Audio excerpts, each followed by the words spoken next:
Apparently this left Meghan Markle in absolute pieces, yes, inconsolable behind the scenes. But of course, one person believed her, many others didn't. As ever, let me explain. Morning, lovely to see you. Thank you so much for joining me today. And I'm glad you enjoyed my recent video regarding, of course, the Prince and the fan dancer stroke entertainment lady, shall we call it? I think it's a little unheard of to use that phrase, don't you?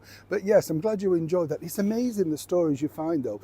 But I don't know about you chums. I'm not really surprised because of course we imagine that the sort of history that is presented to us is the history. There's always a bigger story, isn't there? I mean, I often wonder what it must be like looking at the records, say for instance, at the Dorchester Hotel in London, where Prince Philip had his infamous stag party. There must be some records there, and you do kind of look and think, wow, it all went on here, didn't it?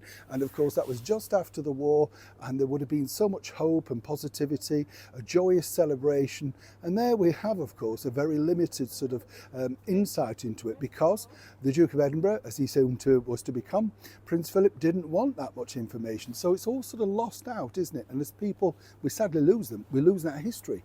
Always good to share though. It's a little bit like this history. I'm cast your mind back about a week now. This is what happened, of course. None other than the current president of the United States, Donald J. Trump, went on camera and basically said he wouldn't chuck Harry out because he has enough problems with the wife. She's terrible, terrible apparently. Absolutely. Now, you know, a lot of people are saying it's misogynist and it's terrible what he said, forgive the pun. I don't know. He's not actually saying she's terrible. What he's saying is, you know, she's terrible because she's been kind of unkind to him. No two ways about it. He's allowed his expression. Let's be honest. And, you know, she went on a chat show and was very honest about her opinion of him. So I kind of think, well, if you two want to fight it out between yourselves, that's the thing. Now, apparently when this literally hit Meghan Markle apparently very hard. This is because, you know, according to the source there, she just couldn't believe that on a world stage somebody would attack her, particularly somebody of that caliber. Now, I don't know about you, but I find this very hard to believe, and one might suspect this is just a sympathy vote. Let's not forget, this is Meghan who's recoiled from a Hollywood Reporter having a go, Vanity Fair in a matter of weeks literally having a go, and then of course the bullying claims from her stint inside the British monarchy.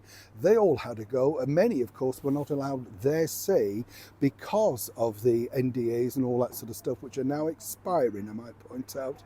And then the bottom line is, you know, she had a go at them, allegedly.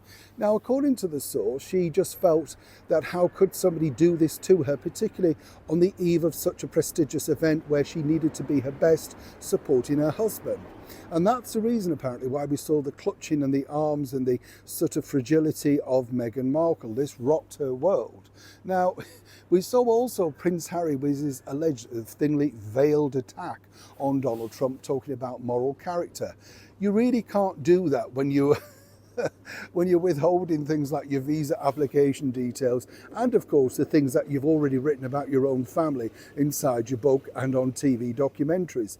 It's all very well, isn't it? But you see, both Harry and Meghan, and in particular Prince Harry, has had a charmed life where people have never really attacked him, not on that level.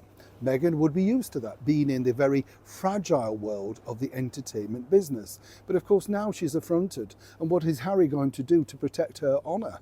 Now, it's not the first time that, of course, Trump's had a go, and it won't be the last. And Meghan, I've been told from an excellent source that works alongside many times the President of the United States, basically has pointed out she better watch her step.